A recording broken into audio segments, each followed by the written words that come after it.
It's Randy Orton.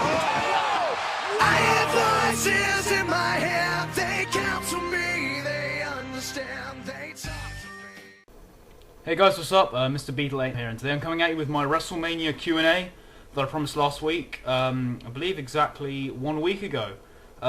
So yeah, basically last week I put out a video asking for your guys' questions regarding WrestleMania, and I'm going to give the answers to all of the questions here. A really good batch of questions, a good variety of questions. A lot of people put in their question, which I was really grateful for. So yeah, without further ado, let's just get right into this. First set of questions come from Michael Shepherdson. His first question is, imagine if WrestleMania one day went to St James's Park. For those of you who don't know, St James's Park is the stadium of the football team I support, Newcastle United. It's actually a very big stadium. I believe it holds around 55,000, something like that. So it's a fairly big stadium, and I think WrestleMania could work there.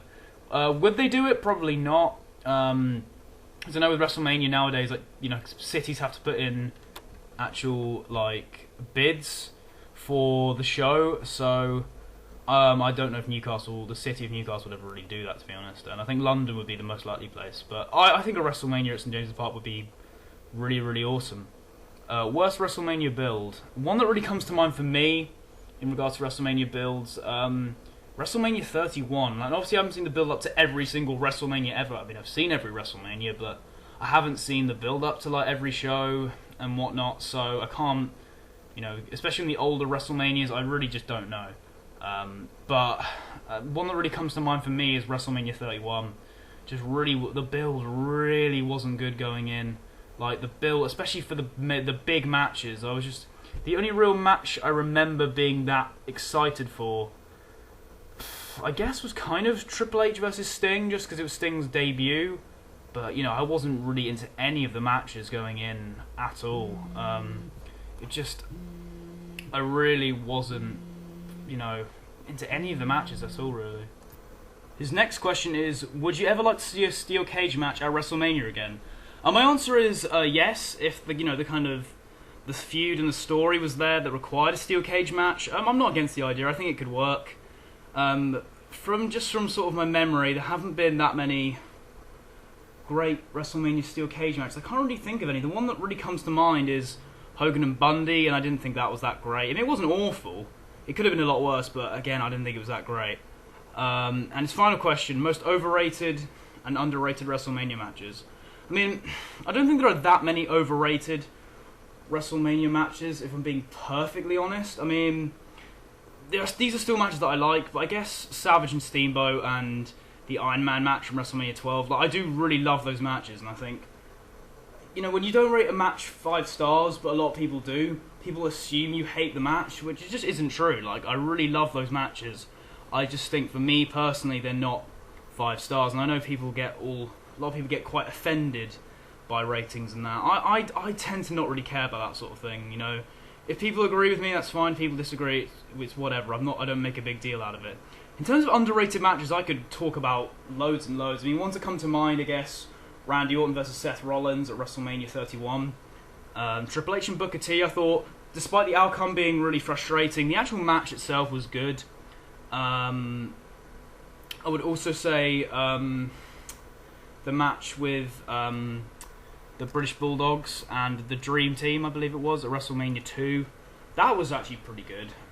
Definitely the best match on the WrestleMania 2 card by a mile. Christian and Chris Jericho from WrestleMania 20. Those are the ones that really come to mind, really. So thank you for your questions, Michael Shepherdson, and we'll move on to the next set of questions. So Radical Velocity asks, what are your thoughts on WrestleMania 22? It is one of my personal favourites, and I think it is somewhat underrated. Yes, I would completely agree with that. I like WrestleMania 22 as well. I think it's a very good show. I would agree that it's very underrated. You had some really good stuff on here. I enjoyed Edge and Mick Foley, of course, match of the night for me. The Money in the Bank ladder match was a lot of fun. I don't think a lot of people talk about that as being a good Money in the Bank, but I think it was. I thought it was very fun. You had Shawn Michaels and Vince McMahon, which was a lot of fun to watch. It's not the best wrestled match per se, but it's just such a fun match to watch. And Vince McMahon is just someone who's always just really, he's always been really good in the street fight stipulation. You know, the match with Michaels, and even a few years before with Hulk Hogan, I think really did prove that. Even the main event, I thought was good. And the world title triple threat match, I think, is another underrated match as well, by the way. But the main event, I think that gets pretty underlooked. I think a lot of people give that a lot of people kind of say that the match between Cena and Triple H wasn't good. I actually enjoyed it. I thought it was pretty good. Like, it wasn't. Again, I think it wasn't the best match on the card. It was maybe the third best match, something like that. But I still thought it was a good match, and regardless of you could argue Triple H maybe should have gone over, but I do think it was kind of needed for Cena to win that. He needed another big win on a grand stage like WrestleMania. So him beating Triple H, it made sense. So yeah, I think WrestleMania 22 is a really underrated show. Actually, I'd say it's not. If I would definitely say it's. For a long time, I thought it was the most underrated WrestleMania, but I'd say in recent years it's changed for me. But I would agree, WrestleMania 22 is very underrated. On to the next set of questions from Diesel 101 Raw. His first question is, 3 WrestleMania matches you'd make happen that never did but could have. I wasn't quite sure how to interpret this, so I was thinking like matches that never ever happened at WrestleMania. So does that mean... so can I, if I wanted to say have a match that happened at a previous WrestleMania but didn't have to happen at that particular Mania, would that count or not? But I'll explain. Anyway, so my first one will be Austin versus Hogan at WrestleMania 18. While I do love the match with The Rock at WrestleMania 18, I think the match with Austin would have been better, and obviously I think Austin was a bigger star than The Rock, especially at the time. I think it probably would have, just the overall hype would have been even greater than the match that we got with The Rock, which is saying a lot. Secondly, I would go Hogan and Flair at WrestleMania 8. I think that would have been, again, another really awesome match to see, like two huge icons of two respective businesses. He obviously had the WWF with Hulk Hogan, and Flair just jumped over from WCW, so it kind of would have been like the face of WCW versus the face of the WWF, and that would have been really awesome for the WWF title as well. That would have been really cool. And this one I wasn't quite sure, just because it happened at WrestleMania 10, but I would like to have seen the final conclusion sort of be at WrestleMania 11, and that's Bret Hart versus Owen Hart in some sort of like maybe a no DQ match or something like that. Because I believe they had a match on a Raw in '95 going into WrestleMania 11, and then Bret obviously faced Bob Backlund, and Owen was in like a sort of a tag match, I believe. So I honestly would have had Bret and Owen at WrestleMania 11. I think it would have just been a fitting conclusion to that sort of story throughout '94 and finish it in early '95. If you selfishly could pick any WrestleMania to happen in your lifetime that happened in England that you could go to, which one would it be?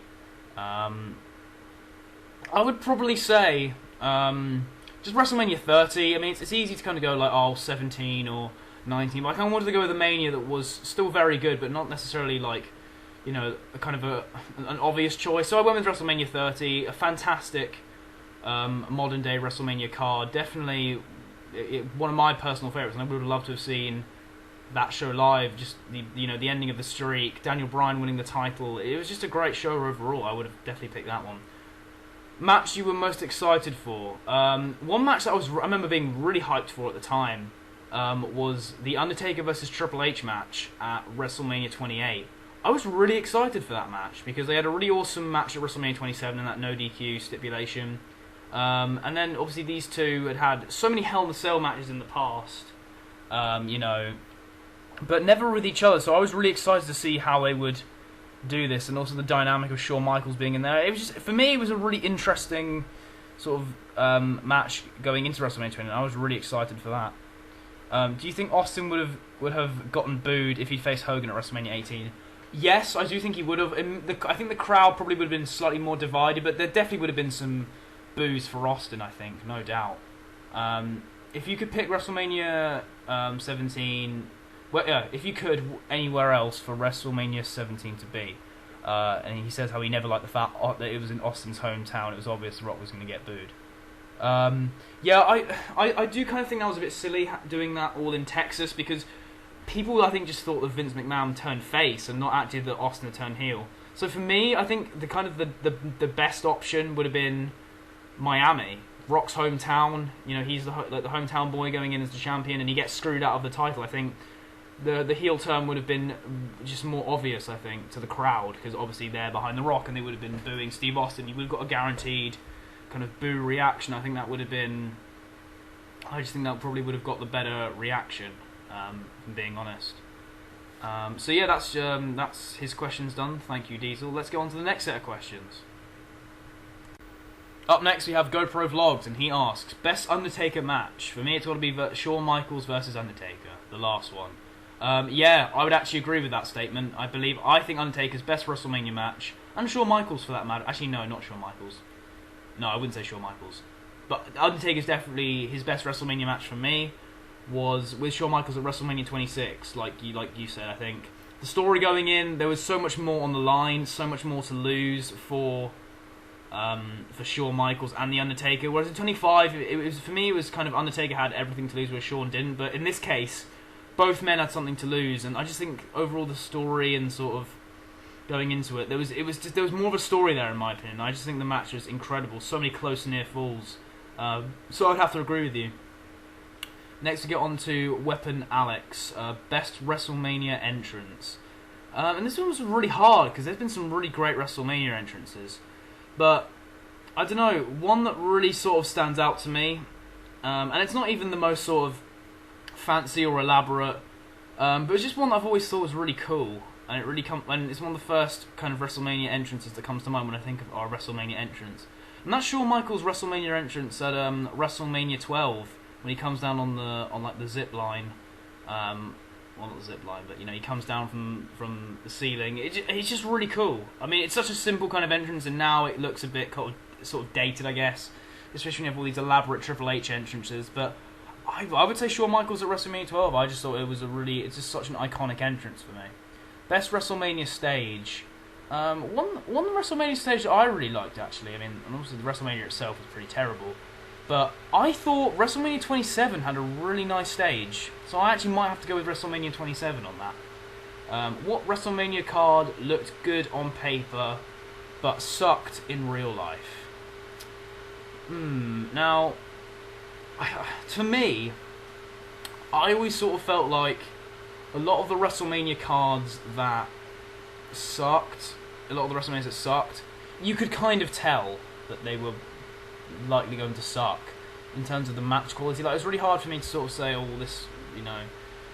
Yeah, I honestly can't really think of one. I mean, I guess maybe one that kind of comes to mind. Again, I don't even hate this show. I still enjoy it. I would still say it's a fairly good show. But WrestleMania 29 kind of comes to mind, because I do think, you know, when you look at the main event especially, that really underdelivered in my opinion. It just became like a finisher free-for-all. Yeah, and you know, Triple H versus Brock Lesnar was good, but for me, it just wasn't anything. It was good, but it wasn't anything outstanding or amazing. And I just feel like those two never really clicked that well in the ring. I'd say their best match is probably, you know, the next month at Extreme Rules. But I mean, I guess the closest one would have to be WrestleMania 29, I guess. But again, I don't think it was an outright show that sucked, but that's just my opinion. But thank you for your questions. Up next, we have questions from Lundrick. So he asks, which WrestleMania do you mark out the most for? From recent memory, I would definitely have to say WrestleMania 30. That show just was jam-packed with so many sort of awesome moments. You know, you had, you know, at the time, Cesaro winning the Andre the Giant Memorial Battle Royal was awesome. The streak ending, you know, Daniel Bryan, you know, beating Triple H and then winning the title the next night. That was just such that WrestleMania as a whole was just such an emotional roller coaster. So I'd probably have to say WrestleMania 30. His next question: did you like the ring cart entrances for WrestleMania 3 and 6? If so, would you like to see them return? Firstly, yeah, I did like the ring cart entrances for WrestleMania 3. I thought they were pretty cool. I mean, it was just something unique, and then they brought them back at WrestleMania 6, and I was fine with them. I wouldn't mind seeing them return. I think especially now when, you know, everything's a lot more technologically advanced, you could actually make the sort of the ring carts even just much more fancier, and I think it could work if they really did it. But do I see them doing it? Probably not. If you could change the outcome of one WrestleMania match ever, what would it be and why? One that really comes to mind for me is, I'd have to say, The Undertaker, Brock Lesnar. I never really thought the streak should be ended, and I still don't think it should have. I understand it made got Lesnar over and he became a monster, but the way I see it, when Lesnar returned in 2012, they really should have booked him like that from the start. He shouldn't have lost. Simple as. I don't think he should have lost. He shouldn't have lost to Cena. Shouldn't have lost any matches to Triple H. You know, he didn't need to beat The Undertaker to become a beast. Like, I think when he came back in 2012, they could have just booked him like that from the start, honestly, and kept him undefeated. So I would say Lesnar versus The Undertaker at WrestleMania 30. His next question is, if Edge wasn't forced to retire at WrestleMania 27, who would you book him with at WrestleMania 28? At first, this was quite a hard one for me to think of. I couldn't really think of an opponent, but then I looked at the card and I was sort of thinking, who here was really on a match where they could have, considering their talent, they really were kind of put in a sort of mediocre match. And one person that came to mind was Randy Orton. I genuinely think an Edge-Randy Orton feud going into WrestleMania, even in 2012, it could have worked. And I think these guys, though, could have actually had a pretty good match. I mean, they never had any real big-time pay-per-view matches one-on-one, did they? The only one I can really think of is Vengeance 2004 and Over the Limit 2010. And the match at Vengeance 2004 was actually very good. Can't really remember the Over the Limit match. I'd have to rewatch it, but don't remember it being anything special. So yeah, I would say Edge versus Randy Orton. I think that could have been a really interesting dynamic. And you maybe could have done the retirement stipulation or something like that. Who knows? Would last year's WrestleMania have made more sense to do Triple H versus Shane McMahon instead of The Undertaker? Yes, 100%. Because the whole reason Shane left allegedly was due to sort of disputes with Triple H and that sort of thing. And then he comes back. It would have been the perfect opportunity. He comes back. He calls out Triple H. Start a feud from there. I think that could have been a really interesting dynamic. And then that takes Triple H out of the world title match. So then you can have Lesnar versus Roman Reigns, because I think that just would have been the better match for WrestleMania 32. And then Ambrose may have actually had, Ambrose versus Lesnar in theory sounded like an awesome match, but the execution just really wasn't great. It was just too rushed. So yeah, I think Triple H versus Shane definitely would have been the best choice to do it last year at WrestleMania 32. The next set of questions comes from It Is Raining Blood's channel. And his first question is, have you ever attended a WrestleMania? No, I haven't. I would really love to one day, and that's on my sort of bucket list, is to attend a WrestleMania at some point. So no, I haven't. Next he asks, do you think there'll ever be a WrestleMania XL and WrestleMania L? WrestleMania 40 and 50. Yeah, I think there will be. I think, WWE doesn't seem as if it's going to die anytime soon. It's financially a very successful company. So yeah, I think there'll be WrestleMania 40 and 50. And it'll be interesting to see what it's like at that period as well. But yeah, and his next question is, are you looking forward to WrestleMania 33? Yeah, I'd say I'm looking forward to it. I'm not really hyped for it. Although I will say I'm more hyped for this year's WrestleMania than I was the past 2 years, but that's not really saying much, because, well, WrestleMania 31 had a horrible build. WrestleMania 32's wasn't much better. So I guess, yeah, by comparison, yeah, I guess I'm more excited than I have been for the last two WrestleManias, so yeah, I guess I'm looking forward to it, but I'm not overly hyped. Next he asks, what do you think of my personal rebooking for WrestleMania 29? You asked not to ask for you to rebook, but here I'm asking you what you think of my rebooking. Know what I mean? Yeah, no, I never said that I wasn't allowing to give my opinion on people's rebooking. So yeah, I'll give my thoughts. So he says, Jack Swagger faces The Undertaker and ends the streak, which would make him a megastar, and that I always wanted him to be. The Rock faces Brock Lesnar, puts him over in an epic match. John Cena defeats CM Punk in the main event, winning the WWE Championship. This is the exact same match they had on Raw a few months prior, just here in the WrestleMania event.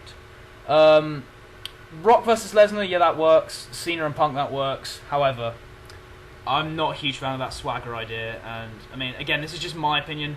I never saw the hype behind Jack Swagger. I mean, he had the look, but honestly, I never really thought he was anything special. Like, on the mic, he was just pretty poor, really, and his in-ring work was above average, but nothing, outstanding, in my opinion. I really don't think Jack Swagger versus The Undertaker would have been a match that anyone would really been interested in. Even if he'd come back, as Zev Coulter, and he had all that hype behind him after the Elimination Chamber and that sort of thing, I still don't think he would. I still don't think, it would be the right move, in my opinion. If CM Punk had stayed, what matches do you think he would have had at WrestleMania 30, 31, 32, and 33? At 30, I'm pretty sure it's confirmed that it was going to be Triple H, so Triple H. 31. I mean, at 31, maybe someone like, I don't know, maybe Daniel Bryan, something like that. That maybe could have been pretty cool. 32, I'll say AJ Styles. Basically similar to the kind of Jericho feud in a sense. But AJ would obviously go over on Punk at WrestleMania 32. And then WrestleMania 33. I'm not actually too sure about WrestleMania 33. Maybe someone like a Seth Rollins, maybe something like that. I don't know. I'm just saying the first name that really comes to mind. His next question: favorite celebrity appearance at WrestleMania. There's a few that come to mind. I know what my number one is, so I'll say the sort of honourable mentions. Mr. T is an honourable mention. Another one, just because I found it really entertaining, was Pete Rose and those WrestleManias getting tombstone by Kane. I just found them really funny. But I'd say my favourite one is Mike Tyson. I just thought it was really cool. Mike Tyson, sort of boxing legend, being the special enforcer for the WWF title match between Austin and Michaels. It was just awesome to see as well. Mike Tyson square off with Austin going into them before the match, and and then the swerve where he turns on Michaels and raises Austin's hand. It was just really cool to see, honestly. If Harambe was still alive, who would he be facing in WrestleMania 33? Oh, well, it's probably got to be sort of like a handicap match between, the kid, his parents, and obviously the zookeeper that shot him. And I would put Harambe over. I think, after the story they're trying to tell, I think Harambe would deserve to go over, in my opinion. Favourite WrestleMania stage design, as I said earlier, 27. But thank you for your question, Is Raining Blood. Nice selection of questions there. Next set of questions we have from Def Formula. Would you have had Edge and Cena face each other at WrestleMania 25 instead of putting Big Show in it? Yeah, I just think the whole Big Show angle at WrestleMania 25 just really wasn't... It just seemed a bit forced, and I don't really think there was much point behind it. I think Edge versus Cena would have just been a much better match overall. So yeah, I think... Or even just go the route of sort of Edge versus Triple H and Cena versus Orton for the respective world titles. I think maybe that would have worked as well. But yeah, I definitely wouldn't have put Big Show anywhere near the world title picture at WrestleMania 25. If Cena versus The Undertaker was to happen between 2008 and 2018, which WrestleMania would you have put the match? I mean, I've said this WrestleMania a lot in this Q&A, but WrestleMania 30 I would probably put it in, just simply because I would not go the Brock Lesnar Undertaker route. I feel like, they can do something else with Brock Lesnar. And Cena versus Wyatt, while it was a good match, I do feel Cena versus Undertaker would have been better. And both was, I know Undertaker wasn't in that great of a condition in 2014. However, I do feel like he probably wouldn't have suffered the concussion early on in the match against Lesnar if he'd faced Cena. So I just think the match overall would have been just much better quality. I feel like you could have had a really epic match between those two. So I'll say WrestleMania 30. His next question is, do you think Alberto Del Rio should have beaten Edge at WrestleMania 27? I think I've talked about this on Last.fm before, like ages ago. But no, I wouldn't have had Alberto Del Rio beat Edge, honestly. And it's not just because Edge is my favourite and he was the last match and all that. I just genuinely think Del Rio wasn't ready at the time to be the world champion. And I think they sort of they try to give him a rocket push, and to me, I just don't think he was ready. I think, I don't think he was ready to win the world title at I think it was the right decision to have Edge go over, honestly. Who is the most underrated performer in Mania history? Honestly, I really think that Christian is a very underrated WrestleMania performer, and here's why. So you got WrestleMania 16, you got the ladder match with Edge. 17, also the ladder match with Edge, with the Hardys and Dudleys. WrestleMania 18, a Mania's match with DDP was nothing special, but it wasn't bad either. Probably his worst Mania match, honestly. But and then you've got he wasn't at WrestleMania 19. WrestleMania 20 had a great match with Christian, very underrated. 21, Money in the Bank ladder match. He didn't really appear at WrestleMania again until, what would it be, 25? Money in the Bank ladder match at 25 and 26. On that, I think that was his last WrestleMania, if I'm correct. Yeah, it would have been. So yeah, Christian, I think, has had some awesome WrestleMania matches. And I know you could say, oh, a lot of those have been multi-man ladder matches, but you know, I would say Christian's a fairly underrated WrestleMania performer. Do you think MVP should have gone over Benoit at WrestleMania 23? Maybe, yeah. I mean, I guess, but I don't know. It was not. It was never one of those things where I was like outraged that Benoit got the win. But yeah, I guess in the sense of sort of pushing MVP, and he did end up getting the US belt anyway. I think it was at Judgment Day of 2007. So yeah, maybe it was. I guess it would have been the right move, but it's not something that I would, would be like, oh, I would definitely change that. But yeah, thanks for your questions. Let's move on to the next set. The next and final set of questions come from Brandon Alexander. First question is, what is your favourite WrestleMania out of all the ones that most people say is bad? I mean, I tend to find with WrestleManias, I like, a lot more WrestleManias than most people do. I just find the majority of WrestleManias are actually at least good for the most part.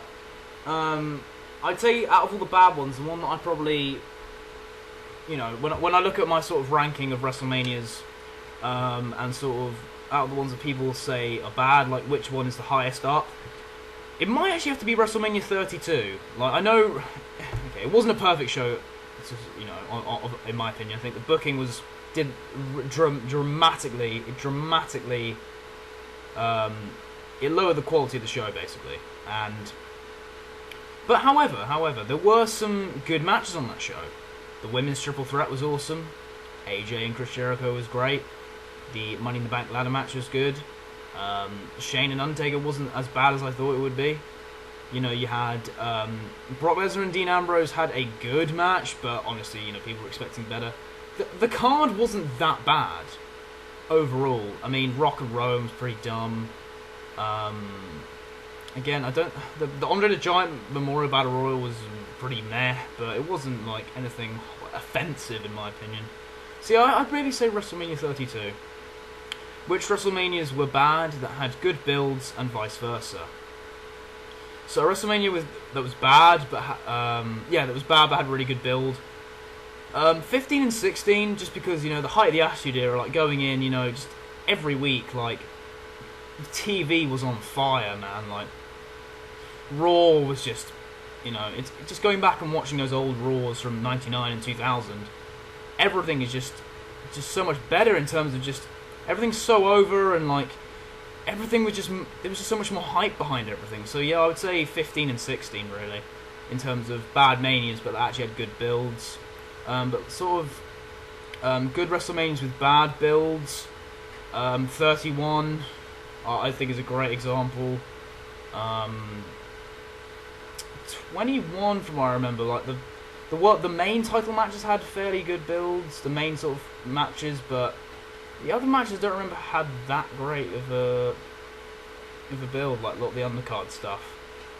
So yeah, those kind of come to mind. Which WrestleManias were bad that had good TV afterwards and vice versa? Honestly, I think kind of after WrestleMania 29, I don't even think it's a bad show, but I think 2013 was actually, especially from sort of Extreme Rules to sort of SummerSlam, I thought that was a fairly enjoyable period for WWE. You had some really good stuff in that sort of, from that sort of May to August period. I thought that was actually a pretty enjoyable period for WWE TV, in my opinion, really. I thought the pay-per-view quality as well was very strong. Overall, it was just much more enjoyable than it's been in a while, honestly. and also sort of a good WrestleMania with bad TV after. I'd maybe have to say WrestleMania 17. Like, it wasn't awful TV, but the quality definitely dropped. Like, you know, you sort of had, yeah, the quality in sort of TV in 2001 after that did take a dip, so I'd maybe have to say WrestleMania 17 for that. Not the best, but this is the next question. Not the best, but the most underrated storylines going into a WrestleMania, as well as underrated promo package. I don't know why this has come up, but actually, no. I would maybe have to go with, you know, the Rey Mysterio Cody Rhodes feud going into WrestleMania 27. That actually wasn't too bad. I thought it was an interesting story they were telling, and sort of how, you know, Rhodes' disfigurement was caused by Mysterio 619 and all that. I thought that was actually, it wasn't an amazing storyline, but it was fairly underlooked. Like, I thought it was fairly decent. Most underrated promo packages. Oh god, I mean, so many great sort of promo packages, really, that have sort of been around in the WWE. Like, there's so many. I think a lot of them do kind of get their sort of the deserved sort of praise, really. I mean, I'd probably say Shawn Michaels versus Chris Jericho. The actual promo package for that, I think, is actually quite underlooked. Like, the match itself is obviously, I think, very much appreciated by, you know, by fans, but the promo package I actually thought for that match was really good, and I don't think it really gets talked about that much. His next question is greatest WrestleMania moments from bad WrestleManias. I would have to say, I mean, WrestleMania 4 isn't a show that I think is, well, it's just, WrestleMania 4 is a very sort of run-of-the-mill show, so I guess I'll put it in the bad category. So I guess, you know, Randy Savage winning the WWF Championship at WrestleMania 4.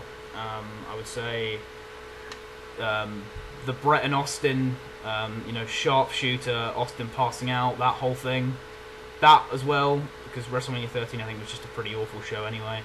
Also from WrestleMania 13, Undertaker winning the WWF title. Edge and Christian winning the tag titles at WrestleMania 16, winning their I thought that was a really awesome moment. Yeah, I think that's pretty much it. Those are the ones that really stand out to me anyway. Give the percentage of what each of the following wrestlers will ever main event a WrestleMania. I think what I'll do is I'll just sort of say whether I think there actually is a chance of them main eventing, whether I think that's sort of realistic. I'm not going to go into percentages, I just think that's going to overcomplicate things. But I will say whether I think there's a chance of them main eventing or not. So his first person is Bray Wyatt. I could see Bray Wyatt main eventing, especially I feel like he's been getting a better, since 2017 sort of kicked off, he's actually had much more of a push, so maybe he'll get main event at WrestleMania one day, but I'm still fairly unsure. Dean Ambrose, I'd like to think he would. I mean, especially if they try and go down the route of another triple threat between the Shield, then yeah, maybe Ambrose, I think maybe would main event. Finn Balor's one I think definitely could happen as well, I think, because obviously WWE sees a lot of potential in him, so I could see maybe the next couple of years Balor getting a main event shot. AJ Styles, again, maybe not. I mean, I'd maybe be more inclined to say no because, you know, I feel like they're going to... AJ Styles is kind of... He's not their creation, is he? And I feel like that maybe that will hold him back from ever really main eventing a WrestleMania. Kevin Owens, I honestly don't really see him main eventing a WrestleMania, which is a shame because I think he has definitely the potential to, but whether WWE would actually do that, I don't really see it.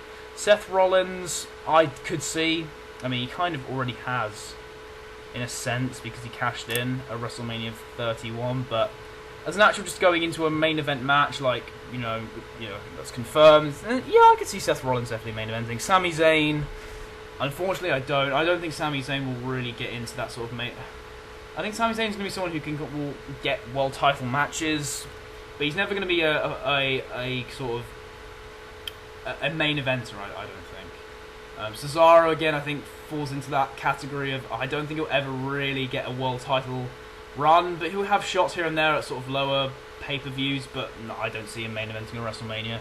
Baron Corbin, I definitely could see. I think, again, he's a sort of WWE creation. I could definitely see within the next sort of few years him definitely main eventing. Bobby Roode, probably not, but I think a WrestleMania entrance in general would be awesome for him. Nakamura, maybe. I think it really just depends on how he connects with the main roster. Adam Cole and Kenny Omega, again, I don't know how they're sort of going to get over and connect with the main roster because they're not in WWE, so I wouldn't really know. And finally, CM Punk. Yeah, I don't see CM Punk ever main eventing. I think he's never going to wrestle in WWE again. I think he'll probably maybe come back for the Hall of Fame in, however many years, but I think he's never going to wrestle in WWE again. And he says, thanks for answering, even if for some reason you can't answer all of them. But I managed to answer all of them, so that's fine. So thank you guys for watching this Q&A. I hope you enjoyed. Give the video a like, subscribe to my second channel, follow me on Twitter at arse.fm. And once again, thanks for watching, guys.